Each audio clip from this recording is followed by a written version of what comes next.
Well, 1991 was an amazing year.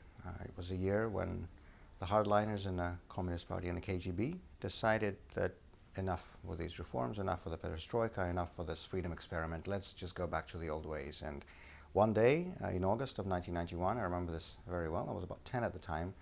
But when something like this happens, you certainly remember this. And I remember waking up and seeing tanks on the streets of my city, on the streets of Moscow, because these people, the leaders of the Communist Party and the KGB, decided enough with the democratic experiment. Let's go back to the old ways. And this is precisely what they tried to do. And they had control of everything, these people. They had control of the whole propaganda apparatus, the party and the government machine. They had all the security services, the police, the KGB, and the army. And of course, they had the tanks, which they sent into central Moscow. But there were so many people in Russia who decided that the freedom and the dignity was worth defending. And they went out into the streets of Moscow and confronted those tanks and stood in front of those tanks and didn't leave for 3 days and 3 nights until the tanks stopped, turned away, and left. And this was a very strong impression that I think is going to remain with me for as long as I live. And of course, the lesson here is that however strong the dictatorship and the authoritarian regime, if enough people are prepared to defend their dignity and their freedom and their rights, they will succeed. And they have succeeded in Russia in August of 1991.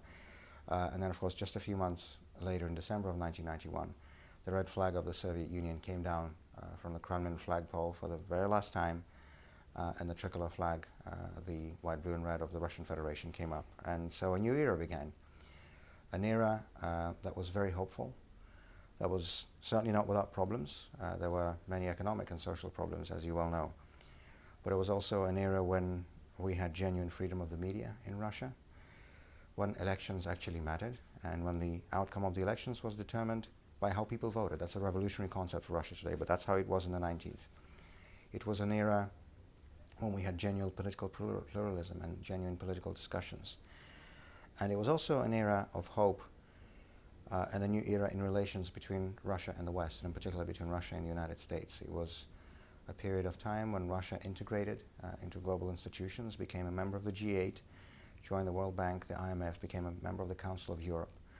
And finally, after many decades of communist dictatorship, when the leaders of Russia, the democratically elected leaders of Russia, declared that Russia is a European country and that our natural home is with our Western friends and allies.